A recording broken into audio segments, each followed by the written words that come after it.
Bismillah ar-Rahman ar-Rahim. Assalamu alaikum wa rahmatullahi wa barakatuh. Respected brothers and sisters, it's the mercy of Allah subhanahu wa ta'ala that we will be entering into the last 10 days of the month of Ramadan tonight, inshallah. With the mercy of Allah subhanahu wa ta'ala, we have been working on the masjid for the past 5 years. In order to complete the construction of the masjid, we need $333,000. How are we going to raise this money? Only with the help of Allah subhanahu wa ta'ala and through your generous donations, inshallah tabarak wa ta'ala. What we need at this moment, 555 individuals who can donate $600 each to complete the construction of the masjid, inshallah. What we need at this moment is to do the stucco of the masjid, alongside to install the elevator of the masjid, and finally the parking lot of the masjid. As you can see, it's 3.65 acres land and we have masjid on it, and what we need is to complete the parking lot. We have 84 parking spaces, and inshallah we will be able to do it all together with the mercy of Allah subhanahu wa ta'ala. We ask Allah subhanahu wa ta'ala to bless you all and shower His mercy and blessings upon all of us. Ameen ya Rabbil Alameen, and give us the ability and the strength that we obey Him and obey His Messenger sallallahu ta'ala alayhi wa sallam. Wassalamu alaikum wa rahmatullahi wa barakatuh.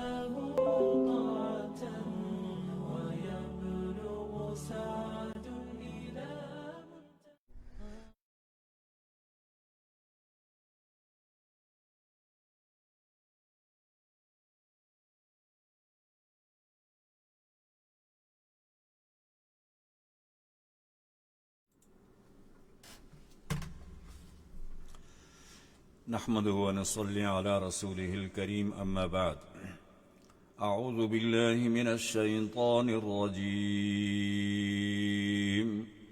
بسم الله الرحمن الرحيم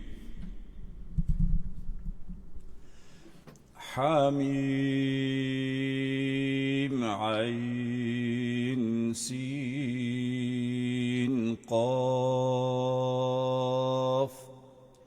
كذلك يوحي إليك وإلى الذين من قبلك الله العزيز الحكيم له ما في السماوات وما في الأرض وهو العلي العظيم تكاد السماوات يتفطرن من فوقهن والملائكة يسبحون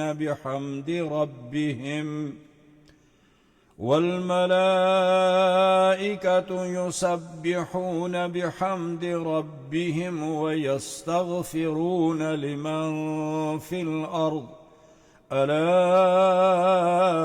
إن الله هو الغفور الرحيم صدق الله العظيم. سامعین، ناظرین و حضرات، السلام علیکم ورحمۃ اللہ وبرکاتہ. آج کی اس نشست میں ہمارے پاس 4 صورتیں ہیں. 25واں سپارہ ہے، سورہ شورى ہے، سورہ زخرف، سورہ دخان اور سورہ جاثیہ. سورہ شورى مکی ہے اور 53 آیات ہیں اور 5 رکوع ہیں اس میں. شورى بروزن بشرا مصدر ہے اور اس کی تقدیر عبارت ذو شورى. اس سے مراد یہ ہے کہ مہمات امور جن میں شریعت نے کوئی خاص حکم متعین نہیں دیا، ان کو طے کرنے میں باہمی مشورے سے کام کرنا، اس کو شورى کہتے ہیں. وَأَمْرُهُمْ شُورَى بَيْنَهُمْ، یعنی ایسے مہمات یا ایسے کام جن میں شریعت نے کوئی خاص حکم متعین نہیں کیا ہے، آپ نے کوئی ایسے کام کرنے ہیں تو پھر آپس میں مشاورت کر لیا کرو. یہ سنت اللہ ہے اور سنت انبیاء بھی ہے. جس طرح پہلی صورتوں میں حروف مقطعات آئے ہیں، اسی طرح اس صورت میں بھی یہ تقریباً 5 حروف مقطعات ہیں، حامیم، عین، سین اور قاف. آگے صورت یہ بھی اسی طرح قرآن کریم سے شروع ہوتی ہے، كذلك يوحي إليك وإلى الذين من قبلك الله العزيز الحكيم. کہ اے پیغمبر ہم آپ کی طرف اسی طرح وحی کرتے ہیں جس طرح آپ سے پہلے ہم نے دوسرے انبیاء علیہم السلام کی طرف وحی کی ہے۔ بے شک تمام زمین و آسمان کا خالق اور مالک وہی ہے جو برتر اور عظیم ہے۔ آیت نمبر 1 سے 6 تک قرآن کریم اور پہلی کتابوں کا ذکر فرمایا گیا، اور ساتھ ہی اللہ تبارک و تعالی کی وحدانیت، اس کی دلیل عقلی دی گئی کہ لہو ما فی السماوات وما فی الارض وہو العلی العظیم۔ یہ باور کرایا گیا کہ زمین و آسمان کا وہ اکیلا ہی مالک اور مختار ہے اور وہی عظمت والا ہے۔ اگلی آیات میں آیت نمبر 5 میں فرمایا گیا کہ زمین والے اس کی عظمت شان کو اگر نہ بھی پہچانے، نہ بھی مانے، تو تکاد السماوات یتفطرن من فوقہن والملائکۃ یسبحون بحمد ربہم ویستغفرون لمن فی الارض، کہ اللہ تبارک و تعالی کے اتنے لاتعداد فرشتے آسمانوں میں ہیں جو خداوند قدوس کی تسبیح و تحلیل میں قیام و قعود اور سجود میں ہر وقت مصروف رہتے ہیں، اور ان کی تعداد اتنی ہے کہ آسمان پھٹ جائے ان سے، یعنی آسمان میں جو آواز آتی ہے تو ایسے لگتا ہے کہ یہ پھٹنے والا، یعنی اتنی تعداد میں اللہ تعالیٰ کے آسمان پر فرشتے ہیں۔ تو اگر آپ لوگ اللہ تعالیٰ کی وحدانیت، اس کی تسبیح و تحلیل نہ بھی کریں تو اللہ تبارک و تعالیٰ کے اتنے لاتعداد فرشتے ہر وقت اس کی تسبیح و تحلیل میں مصروف رہتے ہیں۔ آیت نمبر 7 میں اللہ تبارک و تعالیٰ نے ارشاد باری ہے کہ ہم نے یہ قرآن کریم عربی زبان میں آپ پر نازل کیا تاکہ آپ ام القری ومن حولہا، آپ اہل مکہ، ام القری سے مراد اہل مکہ، یعنی اہل مکہ کو آپ یہ قرآن پڑھ کر سنائیں، اور اس کے قرب و جوار میں جتنے بھی ممالک ہیں، عرب کے ہوں یا غیر عرب کے ہوں، مشرق سے مغرب تک، ومن حولہا، ان سب کو آپ نے لتنذر یوم الجمع لا ریب فیہ، یہ قرآن کا پیغام پہنچا دیں اور ان کو اس بات سے بھی آگاہ کریں، ڈرائیں ان کو کہ ایک دن آنے والا ہے جس میں ہم سب لوگوں نے اللہ کے پاس جمع ہونا ہے، اور اس دن میں کوئی شک نہیں ہے۔ تو گویا اس قرآن پاک میں، اس آیت میں اللہ تبارک و تعالی نے 2 پیغام دیے ہیں۔ پہلا پیغام یہ دیا کہ اہل مکہ خصوصاً، چونکہ یہ قرآن عربی زبان میں آیا اور اہل مکہ عرب تھے، تو عربی زبان میں اس لیے بھیجا تھا کہ یہ اپنی زبان، مادری زبان میں اچھی طرح سمجھ آئیں پیغام کو، لہذا آپ اہل مکہ کو یہ قرآن پڑھ کر سنائیں اور ان کو آخرت کے عذاب سے ڈرائیں ان کو۔ اور اہل مکہ ہی نہیں بلکہ اس کے قرب و جوار والے بھی اس کے مخاطب ہیں۔ ایسا نہ ہو کہ وہ کہیں کہ یہ تو صرف مکہ والوں ہی کے لیے ہے، ہمارے لیے تو نہیں ہے۔ تو قرآن کریم نے یہ شک بھی ان کا دور کر دیا کہ نہیں، یہ مکہ کے علاوہ تمام ممالک کے لیے ہے، مشرق سے مغرب تک ہے اور یہ جنوب سے شمال تک ہے، اور ایسے دن سے ڈرائیں کہ جس میں کوئی شک نہیں ہے، یعنی وہ قیامت کا دن۔ ہر چیز اس وقت اللہ تبارک و تعالی ختم کر دیں گے، آسمان و زمین ایک ہو جائیں گے، اور جو قبروں میں ہیں ان کو باہر لایا جائے گا، جو زندہ ہیں ان کو مار دیا جائے گا، ان پر موت واقع ہو جائے گی، اور یہ سب کے سب اللہ کے دربار میں پیش ہوں گے اور وہاں حساب و کتاب دینا ہوگا۔ بے شک یہ پیغام ہمارا آپ نے ان لوگوں تک پہنچانا ہے۔ اب اگلی آیات میں اللہ تبارک و تعالی نے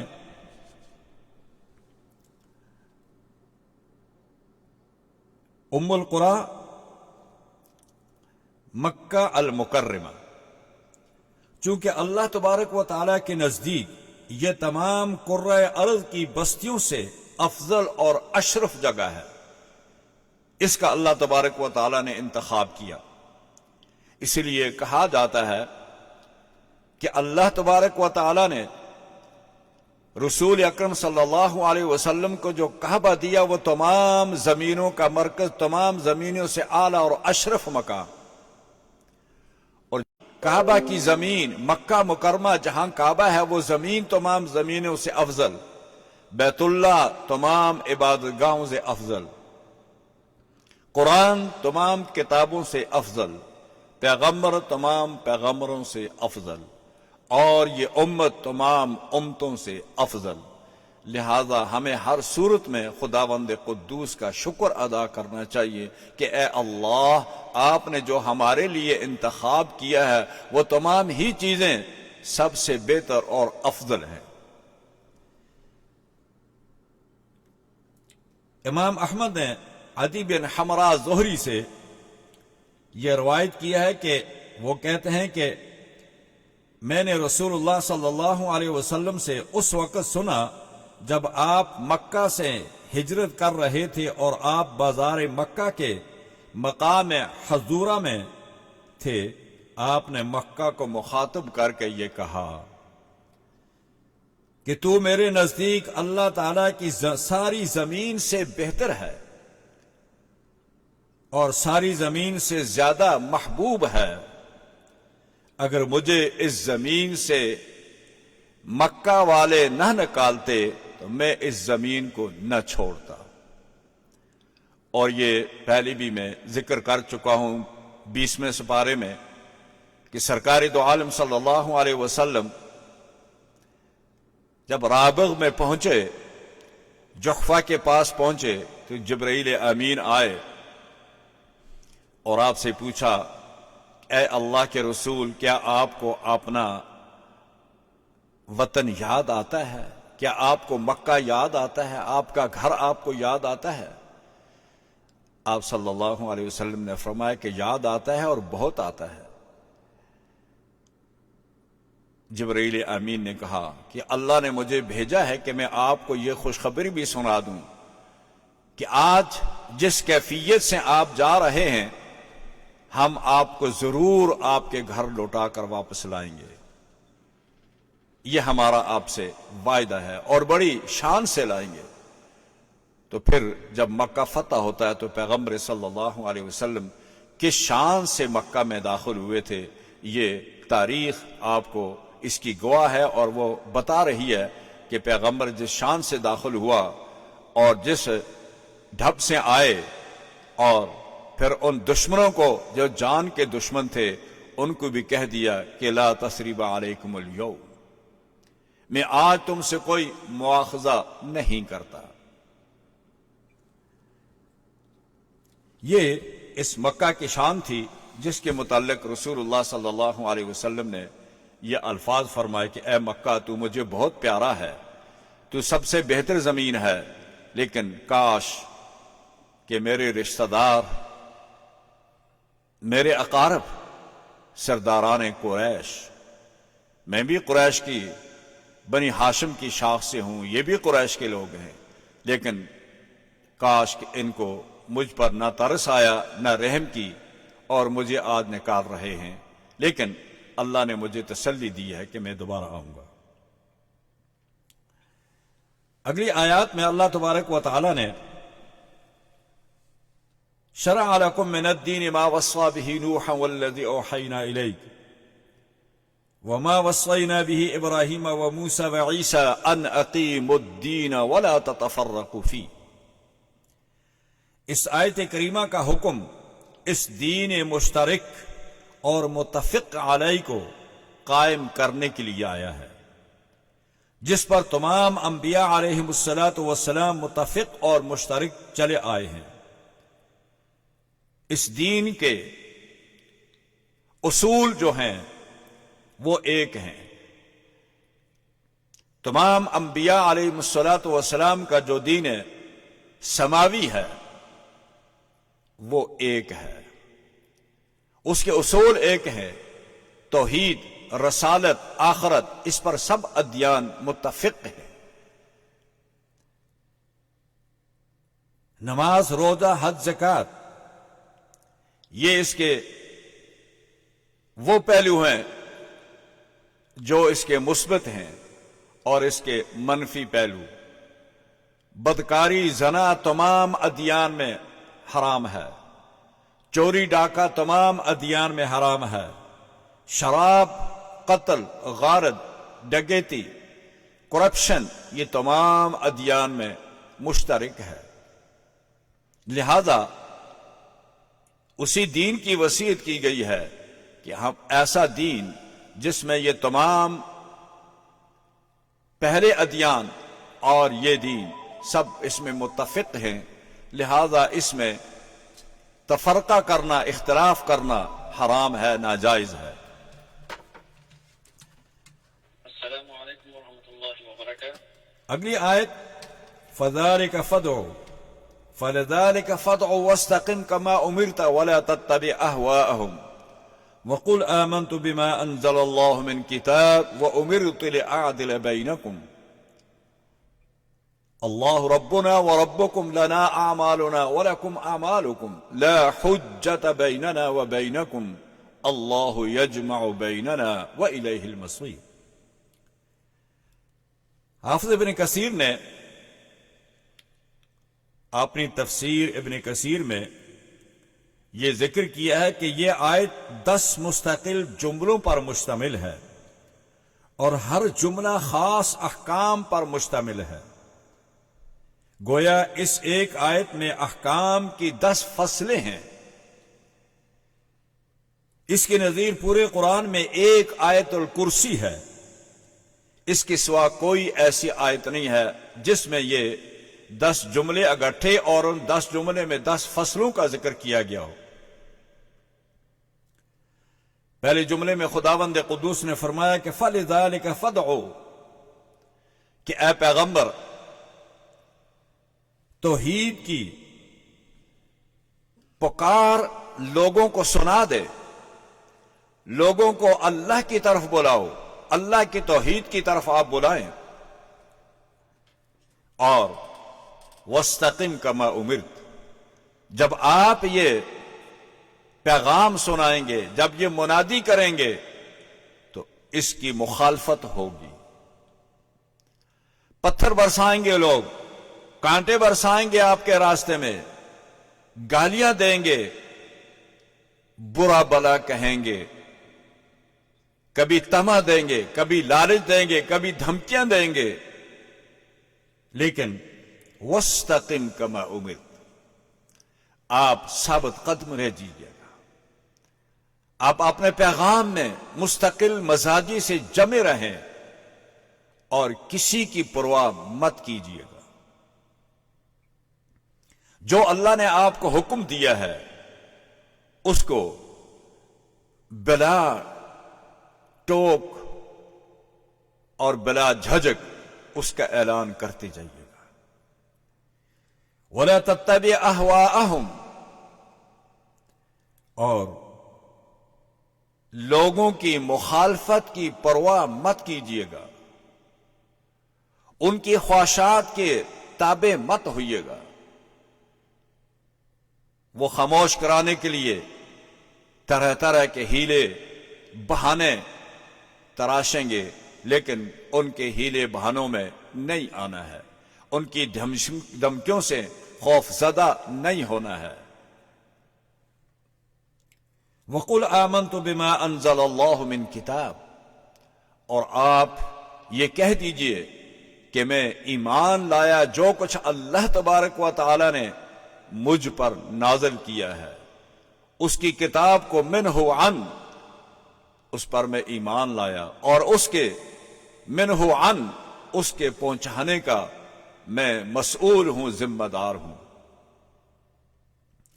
وَأُمِرْتُ لِأَعْدِلَ بَيْنَكُمْ، اور 5واں حکم مجھے یہ دیا ہے کہ میں تمہارے درمیان جب بھی فیصلہ کروں میں عدل و انصاف کو قائم رکھوں، عدل و انصاف کو ہاتھ سے نہ جانے دوں، وہ میرے رشتہ دار ہوں یا دشمن ہوں، جب بھی میں فیصلہ کروں گا میں فیصلہ عدل اور انصاف سے کروں گا۔ اور اس کی مثال سورہ نساء میں گزر چکی ہے کہ ایک یہودی اور ایک کلمہ گو رسول اللہ صلی اللہ علیہ وسلم کے پاس جھگڑا لے کے آئے، تو آپ نے دلائل سننے کے بعد عدل و انصاف کے ساتھ یہودی کے حق میں فیصلہ کر دیا، لیکن وہ کلمہ گو جو ظاہر سے تو کلمہ گو تھا، ایمان لایا ہوا تھا، لیکن اس کے دل میں اندر نفاق تھا، اس نے رسول اللہ کے فیصلے کو تسلیم نہیں کیا، اور جس کا فیصلہ پھر عمر فاروق نے اس کی گردن اڑا کر کیا تھا۔ وَأُمِرْتُ لِأَعْدِلَ بَيْنَكُمْ، میں عدل و انصاف کرنے آیا ہوں، وہ میرا دشمن ہو یا میرا اپنا رشتہ دار کیوں نہ ہو، میں نے فیصلہ عدل و انصاف سے کرنا ہے۔ اور یہی پیغام ہمارا تمام مسلمان ججوں کے لیے ہے، اور خصوصاً پاکستان کی عدالتوں کے لیے ہے کہ فیصلے حق پر کریں، عدل و انصاف کے ساتھ کریں، ڈکٹیشن نہ لیں۔ اللہ ربنا وربکم، اللہ ہی میرا اور تمہارا رب ہے، یعنی وہی رب میرا بھی ہے، وہی رب تمہارا بھی ہے، اس پر ایمان لے آؤ۔ اسی نے پیدا کیا ہے تمہیں، اسی نے یہ تمہیں مال و دولت، صحت، یہ سب کچھ اسی کا عطیہ ہے، لہذا اس پر ایمان لے آؤ۔ لنا اعمالنا ولکم اعمالکم، میرے لیے میرے اعمال اور تمہارے لیے تمہارے اعمال۔ فیصلہ خداوند قدوس کی عدالت میں ہوگا۔ لا حجت بیننا و بینکم، حق واضح ہو چکا ہے۔ یہ قرآن الف لام میم سے لے کر والناس تک میں نے سنا دیا تمہیں، اس میں حق اور باطل دونوں واضح ہو چکے ہیں، لہذا اب کوئی اور چیز ایسی نہیں ہے، جو بھی تم کہتے ہو وہ ساری فضول بحث ہے، اس میں میں نہیں پڑھنا چاہتا۔ اللہ یجمع بیننا، بے شک ہم سب نے اللہ کے پاس جمع ہونا ہے اور اسی کی طرف لوٹ کر ہم نے جانا ہے۔ اللہ یجمع بیننا وإلیہ المصیر، ہم سب نے اسی کی طرف لوٹنا ہے۔ یہ وہ 10 جملے ہیں جو کہ 10 فصلیں ہیں، اور ان میں وہ احکامات ہیں، جس طرح 10 فصلیں 10 کلمات سورہ آیت الکرسی میں آئے ہیں، اور ایسے ہی اس میں بھی وہ 10 کلمات ہیں جو کہ 10 فصلیں ہیں۔ اگر ان کو کھولا جائے تو ایک بڑی کتاب، ذہین کتاب بن سکتی ہے۔ اگلی آیت میں قرآن کریم نے یہ حکم دیا کہ قُلْ لَا أَسْأَلُكُمْ عَلَيْهِ أَجْرًا إِلَّا الْمَوَدَّةَ فِي الْقُرْبَى، اے پیغمبر صلی اللہ علیہ وسلم، آپ اپنے ان رشتہ داروں کو، قریش کے سرداروں سے کہہ دیجئے گا کہ اے لوگو، میں تم سے اپنی دعوت پر کوئی معاوضہ نہیں مانگتا، کوئی اجرت طلب نہیں کرتا، بجز اس کے کہ تم مجھ سے قرابت داری کی مروت اور برادری کا معاملہ کر کے بغیر کسی تکلیف کے اپنے درمیان اگر رہنے دو اور میری حفاظت کرو، یہ برادری کا تقاضا ہے، یہ رشتہ داری کا تقاضا ہے، یہ خون کا تقاضا ہے کہ میں تو تم سے تبلیغ کی اجرت نہیں چاہتا، اس پیغام کا میں تم سے کچھ معاوضہ طلب نہیں کرتا، لیکن کم از کم تمہاری آنکھوں میں اتنا حیا ہونا چاہیے کہ میں تمہارا رشتہ دار ہوں، میں تمہاری برادری کا آدمی ہوں، میرا اور آپ کا خون ایک ہے، لیکن اس کے باوجود اگر تھوڑا سا اتنا بھی حیا کر لیتے کہ مودت اور آنکھوں کا حیا، برادری، اس کی وجہ سے اگر مجھے تکلیف نہ دیتے، بلکہ خود تکلیف نہ دینا کیا لوگوں کی تکلیف سے بھی میری حفاظت کرتے، اگر وہ بھی نہیں کر سکتے، حفاظت بھی نہیں کر سکتے، تو خود کم از کم تکلیف تو مت دو، مجھے آرام سے آپ نے مشن کو جاری رکھنے کے لیے اس میں رکاوٹیں تو نہ ڈالو، مجھے ستاؤ نہیں، تنگ تو نہ کرو کم از کم۔ یہ تمہارا اخلاقی فریضہ ہے، اس کو پورا کر لو۔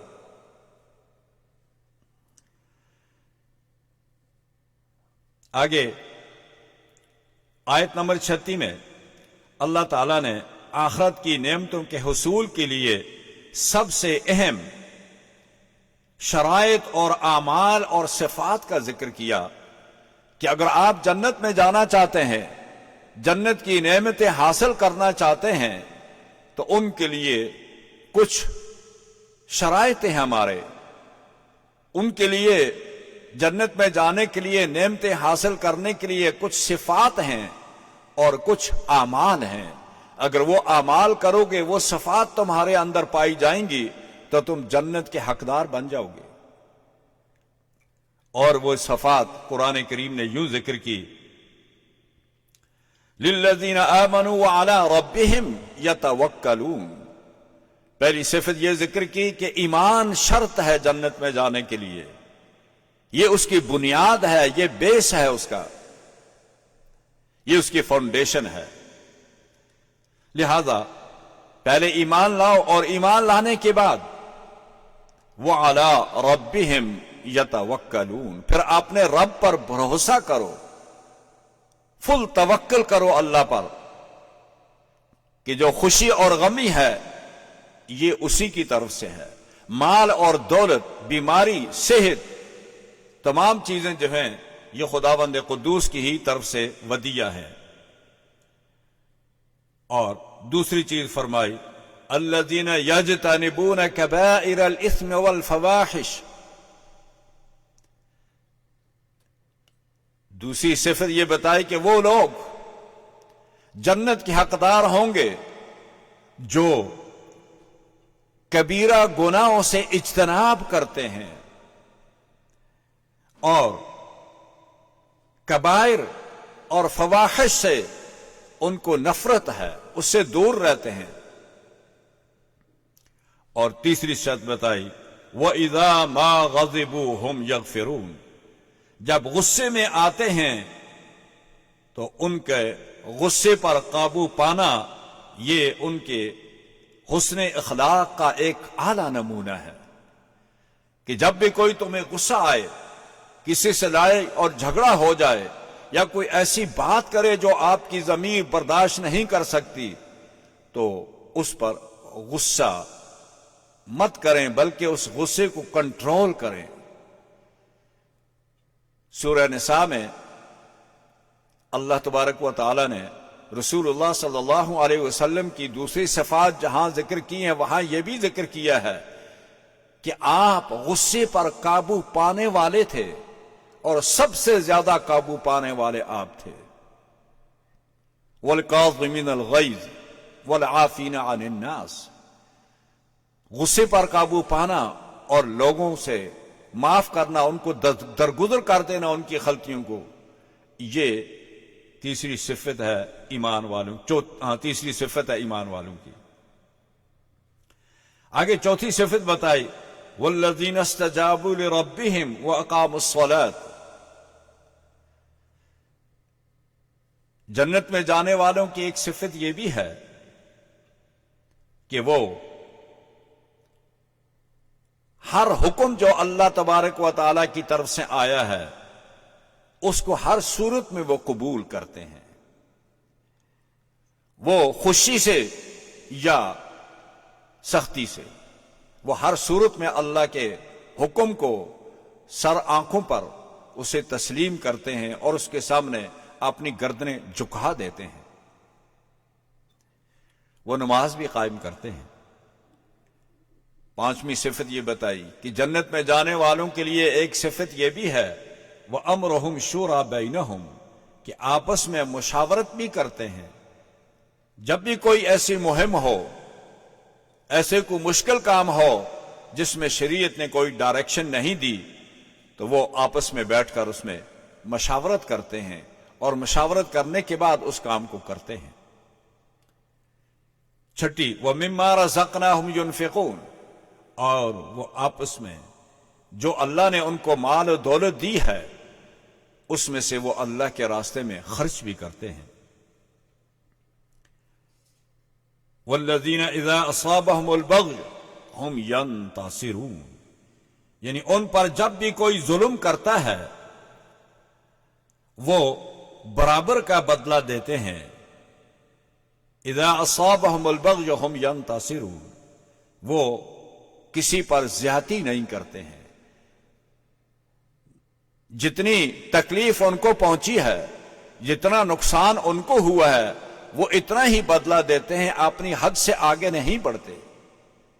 جو ان کو تکلیف پہنچی ہے وہ دوسرے کو اس سے زیادہ تکلیف پہنچانے کے کبھی بھی نہ اس کا ارادہ رکھتے ہیں اور نہ کبھی وہ تکلیف پہنچاتے ہیں. وَجَزَاءُ سَيِّئَةٍ سَيِّئَةٌ مِثْلُهَا اور ساتھ یہ بھی فرمایا کہ اگر کوئی برا ان کے ساتھ سلوک کرتا ہے تو وہ برا ہی اتنا ہی سلوک کرتے ہیں جتنا اس نے کیا ہے. لیکن وَلَمَنْ صَبَرَ وَغَفَرَ إِنَّ ذَلِكَ لَمِنْ عَزْمِ الْأُمُورِ اگر برائی کرنے والوں کو معاف کر دیا جائے تو وہ بہت اچھا ہے، وہ بہت بہتر ہے. اور اگر صبر کر لیا جائے اور ان کو معاف کر دیا جائے تو یہ بہت بڑا ہمت کا کام ہے. یہ اور اچھا اور ہمت کا فیصلہ ہے. اگر وہ معاف کر دیں یہ سب سے بہتر ہے. اگلی آیت کریمہ میں اللہ تبارک و تعالی نے للہ ملک السماوات والارض یخلق ما یشاء یہب لمن یشاء اناثا ویہب لمن یشاء الذکور اور یزوجہم ذکرانا واناثا ویجعل من یشاء عقیما انہ علیم قدیر. اپنی خالقیت کا، اپنی قدرت کا مظاہرہ کیا ہے. فرمایا کہ یہ سارا نظام زمین و آسمان کی تخلیق اور اس کے اندر جتنی بھی مخلوق ہے اس سب کا کنٹرول میرے ہاتھ میں ہے. میرے ہاتھ میں پاور ہے. یخلق ما یشاء جیسا چاہوں پیدا کروں. یہب لمن یشاء اناثا ویہب لمن یشاء الذکور چاہوں تو بیٹے ہی بیٹے دے دوں، ایک بیٹی بھی نہ دوں. چاہوں تو بیٹیاں ہی دے دوں، ایک بیٹا بھی نہ دوں. اور چاہوں تو بیٹیاں بھی دوں، بیٹے بھی دوں، کسی کو زیادہ کسی کو کم. اور یزوجہم ذکرانا واناثا ویجعل من یشاء عقیما اور نہ چاہوں تو نہ بیٹی نہ بیٹا. جہاں مرضی جاؤ یہ اختیار صرف میرا ہے، میرے ہاتھ میں ہے. انہ علیم قدیر مجھے علم بھی ہے کہ بیٹیاں کیوں دی ہیں، مجھے علم بھی ہے کہ بیٹے کیوں دیے، مجھے یہ بھی علم ہے کہ مکس کر کے کیوں دیے، اور میں یہ بھی جانتا ہوں کہ کچھ بھی نہ دوں اس میں بھی میری ہی حکمت ہے، میرے ہی علم میں ہے کہ نہ دینے میں کیا بہتری ہے. یہ میرا اختیار ہے، میرا پاور ہے، میری قدرت ہے. یہ آگے مشرکین کا ایک سوال تھا. یہودیوں نے، مشرکین نے آپ سے یہ سوال کیا کہ ہم آپ کو نبی کیوں مانیں؟ نہ تو آپ خدا کو دیکھتے ہیں اور نہ ہی آپ خدا سے بالمشافیہ کلام کر سکتے ہیں، تو ہم آپ کو پیغمبر کیسے مانیں؟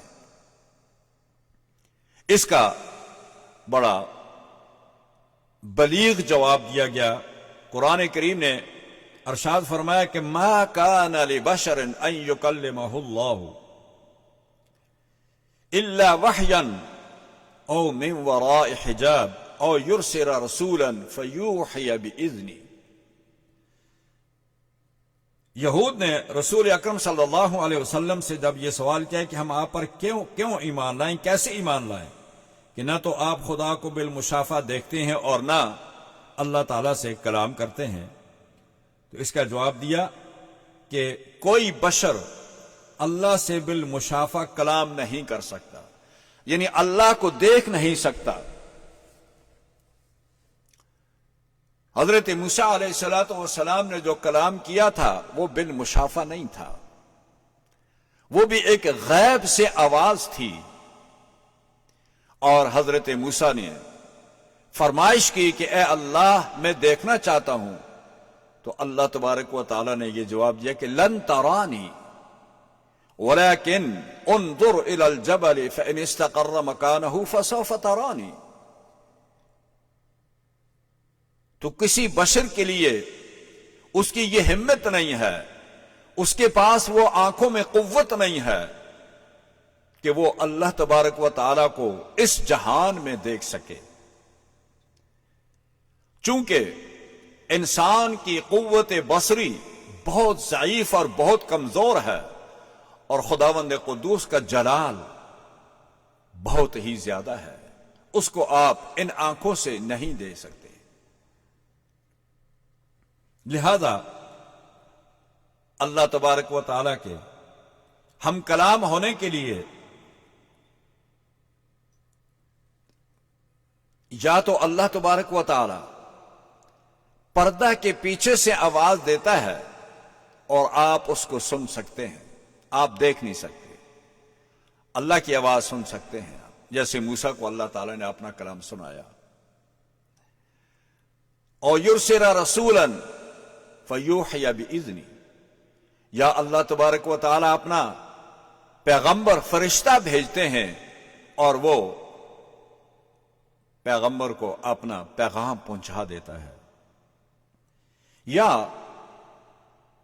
آپ نیند میں ہوتے ہیں تو اللہ تبارک و تعالی آپ کو اس نیند میں ایک خواب دکھا دیتے ہیں، وہ الہام ہوتا ہے اللہ کی طرف سے، اور انبیاء کے خواب سچے ہوتے ہیں۔ ابراہیم نے خواب دیکھا جس میں بیٹے کو ذبح کرنے کا حکم تھا، خواب سچا تھا۔ رسول اللہ نے خواب دیکھا، خواب سچا تھا۔ تو انبیاء کے خواب سچے ہوتے ہیں، وہ رویا صادق ہوتے ہیں۔ تو اسی طرح فرمایا کہ اللہ تبارک و تعالی یا تو وحی بھیجتے ہیں، یا پردے کے پیچھے سے کلام کرتے ہیں، یا فرشتہ سے بذریعہ فرشتہ پیغام پہنچاتے ہیں، یا خواب میں الہام کر دیتے ہیں۔ یہ طریقے ہیں، لیکن آپ اللہ تعالی کو نہیں دیکھ سکتے۔ یہ اس سورت کا خلاصہ تھا۔ آگے چلتے ہیں، ہمارے پاس سورہ دخان ہے، زخرف ہے۔ سورہ زخرف یہ بھی مکی ہے، اس کی 89 آیات ہیں اور 7 رکوع ہیں۔ زخرف سونے کو کہتے ہیں۔ آیت نمبر 33 میں چاندی اور سونے کا ذکر آیا ہے، اور اسی مناسبت سے اس کا نام زخرف رکھ دیا گیا ہے، اور یہ بھی حروف مقطعات سے ہے۔ حامیم والکتاب المبین انا جعلناہ قرآنا عربیا لعلکم تعقلون وانہ فی ام الکتاب لدینا لعلی حکیم۔ اس میں بھی اللہ تبارک و تعالی نے واو قسمیہ ہے، قسم اٹھا کر یہ کہا ہے کہ یہ کتاب مبین ہے، یعنی میں اللہ تعالی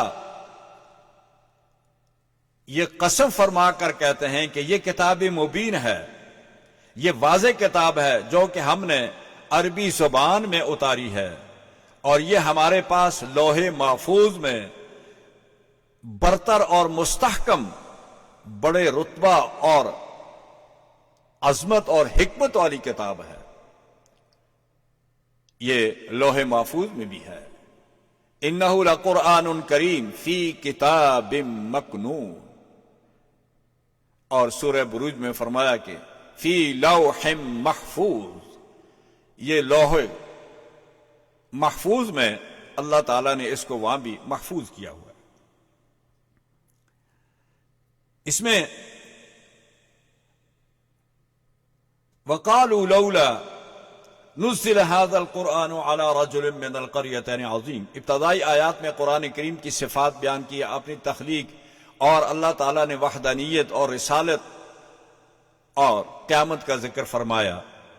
آگے آیت نمبر 33 میں مشرکین مکہ پہلے تو یہ بات تسلیم کرنے کو تیار ہی نہ تھے کہ کوئی انسان رسول بن کر آتا ہے، مگر متعدد آیات قرآنی نے یہ جب ثابت کر دیا کہ رسول اور پیغمبر انسان ہی ہوتے ہیں، فرشتے نہیں ہوتے ہیں، جب یہ ثابت ہو گیا تمام سابقہ انبیاء بشر تھے، رسول تھے، انسان تھے، پیغمبر تھے، تو لہذا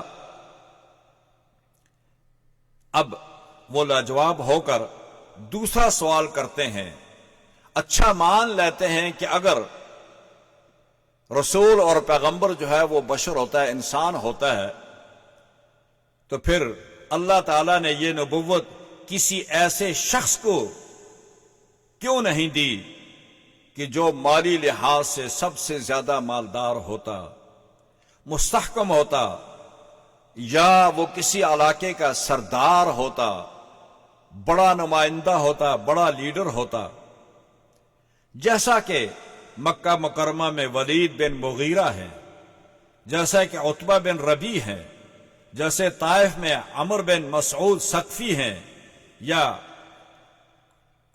حبیب بن عمر ثقفی ہیں۔ ایسے لوگوں پر نبوت کیوں نہیں آئی؟ ایسے لوگوں پر قرآن کیوں نہیں نازل ہوا؟ لولا نزل هذا القرآن على رجل من القريتين عظيم، قریتین طائف اور مکہ، طائف اور مکہ کے سرداروں پر، مالداروں پر قرآن کیوں نہیں نازل ہوا کہ ایک یتیم پر قرآن نازل ہوا، جس کے پاس مال کی دولت بھی نہیں، مال نہیں ہے، دولت نہیں ہے، اور اس کے پاس سرداری بھی نہیں ہے، تو ان بڑے لوگوں پر قرآن کیوں نہیں نازل کیا گیا؟ قرآن کریم نے حکیمانہ انداز میں جواب دیا، اہم یقسمون رحمت ربک نحن قسمنا بینہم معیشتهم فی الحیات الدنیا ورفعنا بعضهم بعضا فوق بعض درجات لیتخذ بعضهم بعضا سخریا ورحمت ربک خیر مما یجمعون۔ یہ میرا کام ہے کہ میں نے نبوت کس کو دینی ہے، یہ انتخاب میں نے کرنا ہے یا آپ نے نہیں کرنا ہے۔ خالق اور مالک میں ہوں، یہ مجھے پتا ہے کہ میں نے نبوت کس کو دینی ہے۔ اللہ یصطفی من الملائکۃ رسلا، ان اللہ اصطفی آدم، اللہ نے آدم کا انتخاب کیا نبوت کے لیے، اللہ نے ابراہیم کا انتخاب کیا نبوت کے لیے، موسیٰ کا کیا، عیسیٰ کا کیا، محمد رسول اللہ صلی اللہ علیہ وسلم کا انتخاب کیا نبوت کے لیے۔ میرے ہاں نبوت ایک عظیم چیز ہے، یہ ایک عظیم مرتبہ ہے، یہ مال و دولت اس کے سامنے کوئی حیثیت نہیں رکھتے ہیں۔ نحن قسمنا بینہم معیشتهم فی الحیات الدنیا ورفعنا بعضهم فوق بعض درجات لیتخذ بعضهم بعضا سخریا ورحمت ربک خیر مما یجمعون۔ یہ دنیا، ہم دنیا کا نظام معیشت جو کہ ہمارے ہاں ایک کم درجے کی حیثیت رکھتا ہے، اس کو بھی ہم تمہارے اوپر نہیں چھوڑ سکتے، بلکہ ہم ہی نے اس کو بھی تمہارے حسب رتبہ کے زیادہ اور کم رکھنا ہے۔ نبوت تو ایک بہت بڑی دولت ہے، اس کو ہم تمہاری مرضی کے پر کیسے چھوڑ سکتے ہیں؟ لہذا کائنات کے ہر رکن پر کچھ فرائض عائد ہوتے ہیں اور کچھ اس کے حقوق ہوتے ہیں۔ نبی کے فرائض، نبی کا حق سب سے زیادہ ہے، نبی کے فرائض بھی سب سے زیادہ ہیں، لہذا نبوت ایک اعلیٰ مقام ہے، عرفہ مقام ہے۔ وَرَفَعْنَا بَعْضُهُمْ فَوْقَ بَعْضٍ دَرَجَاتٍ، ہم نے ایک دوسرے پر رفعت دے رکھی ہے، کائنات کے ہر رکن پر فرائض عائد کیے ہیں، کچھ حقوق دیے ہیں، جس کے جتنے فرائض ہیں اتنے ہی حقوق بھی دیے ہیں۔ اگر فرائض کم ہیں تو حقوق بھی کم ہیں۔ انسان جنات پر فرائض اور حقوق زیادہ ہیں، دوسری چیزوں میں حقوق کم ہیں اور ان کے فرائض بھی کم ہیں۔ لہذا یہ ہمارا فیصلہ ہے کہ ہم نے نبوت کس کو دینی ہے، مال و دولت کس کو دینا ہے، یہ آپ کا کام نہیں ہے، اس کا فیصلہ ہم نے کرنا ہے۔ اسی لیے دوسری جگہ میں اللہ تبارک و تعالی نے اس آیت کو یوں فرمایا کہ نحن قسمنا بینہم معیشتہم، ہم نے تقسیم کیا ہے ان کے درمیان ان کی معیشت کو، اور اس سے معلوم ہوا کہ معاشی مساوات مطلوب ہے، ناممکن العمل ہے کہ آپ یہ کہیں کہ تمام انسانوں کے اندر مساویانہ حقوق ہو جائیں، یہ ممکن نہیں ہے۔ اللہ نے اس کائنات میں ہر رکن پر کچھ فرائض عائد کیے ہیں، کچھ حقوق دیے ہیں، اور انسان جنات کو سب مخلوق سے زیادہ حقوق دیے ہیں۔ ہر انسان کو، پھر انسانوں میں انبیاء علیہ السلام کو زیادہ حقوق اور زیادہ ذمہ داریاں دی ہیں۔ اس آیت میں اشارہ کر دیا کہ اس تفاوت کا تعین ہم نے انسانوں کے حوالے سے کرنا ہے۔ ہم نے انسانوں کے حوالے کرنے کے بجائے اپنے پاس رکھنا ہے، یعنی یہ سسٹم عدل و انصاف اور مساوات کا یہ ہم نے اپنے پاس رکھا ہے، ہم نے آپ کے سپرد نہیں کیا ہے۔ اور یعنی دنیا میں ہر شخص کی ضروریات کو دوسرے کی ضروریات کے ساتھ وابستہ کر دیا ہے۔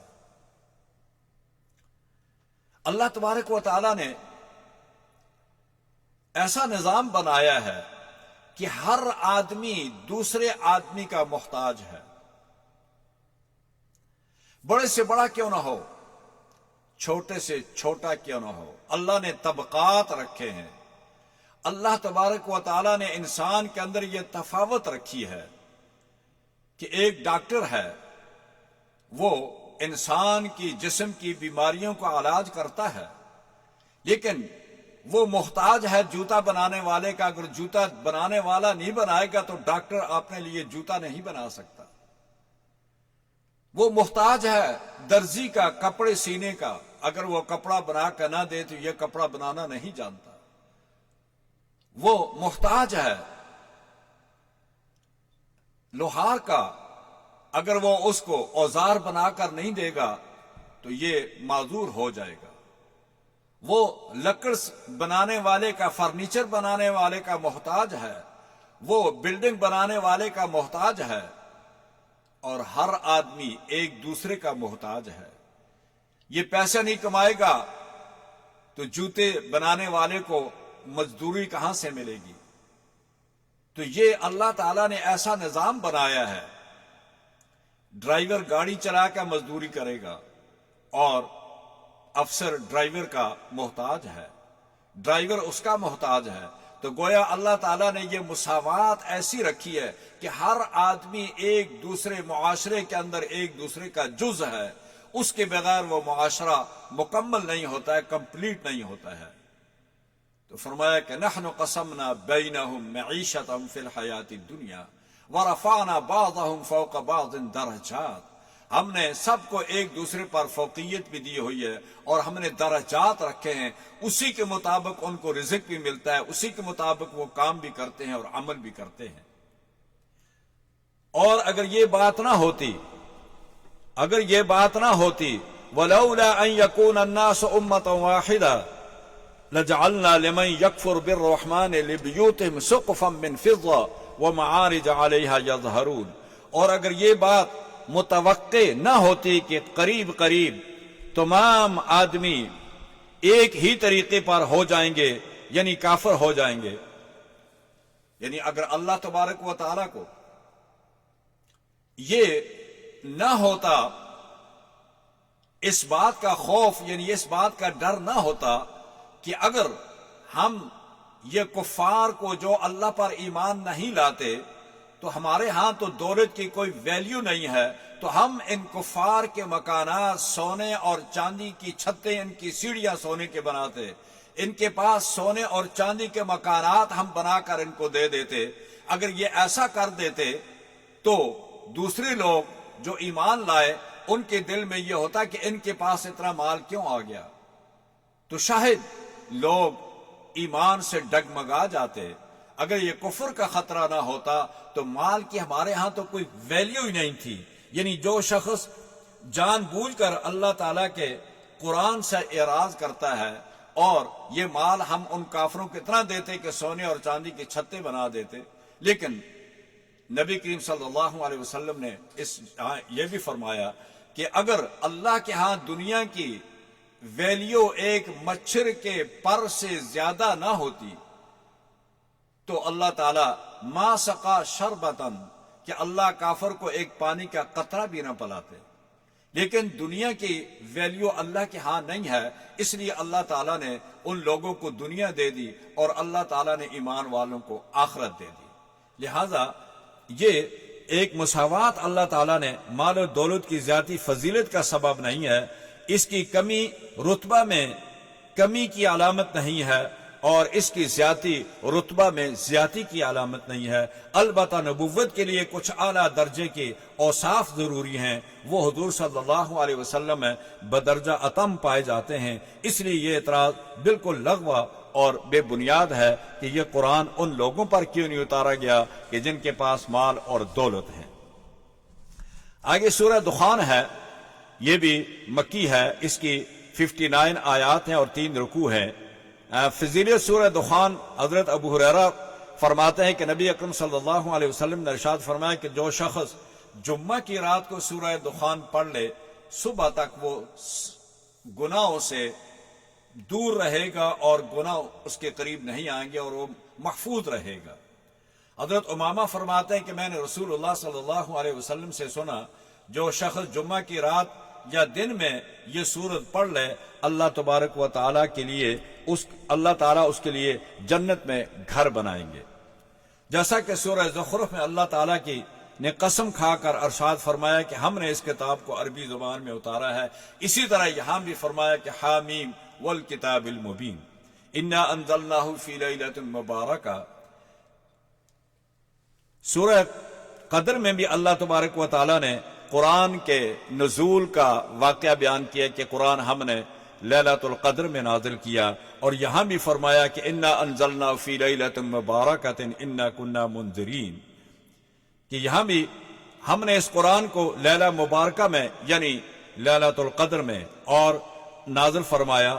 سورہ قدر میں بھی ارشاد فرمایا کہ ہم نے اس کو قرآن کو لیلۃ القدر میں نازل فرمایا۔ ایک حدیث میں یہ بھی منقول ہے کہ اللہ تبارک و تعالیٰ نے جتنی کتابیں نازل فرمائی ہیں وہ سب کی سب اللہ تعالیٰ نے ماہ رمضان میں نازل فرمائی۔ صحف ابراہیم رمضان کی 1 تاریخ میں، توراۃ رمضان کی 6 تاریخ میں، اور زبور رمضان کی 12 تاریخ میں، اور انجیل رمضان کی 18 تاریخ میں، اور قرآن کریم 24 رمضان کا دن تھا، 24 روزہ تھا، اور رات جو تھی وہ 25ویں تھی۔ اس لیے قرآن قرطبی نے کہا کہ قرآن کریم بھی لیلۃ القدر میں۔ تو لیلۃ القدر جیسے کہ سرکار دو عالم صلی اللہ علیہ وسلم نے ارشاد فرمایا کہ لیلۃ القدر کو رمضان کے آخری 10 دنوں میں تلاش کیا کرو. یہ جو بھی طاق راتیں ہوتی ہیں 21 ہے 23 ہے 25 ہے 27 ہے 29 ہے ان راتوں میں تلاش کیا کرو. انہی میں دائر رہتی ہے لیلۃ القدر. اور اس کو ہم نے مختص اس لیے نہیں کیا کہ آپ یہ نہ ہو کہ سارا سال مسجد کا رخ نہ کریں اور ایک رات آ کر کہیں کہ آج لیلۃ القدر ہے مل جائے گی اور اس دن عبادت کر کے چلے جائیں. ہم نے مخفی اس لیے رکھا ہے تاکہ آپ ان 10 راتوں میں جاگیں, محنت کریں, کوشش کریں تو اللہ تعالیٰ آپ کو یہ رات بھی عطا فرما دیں گے.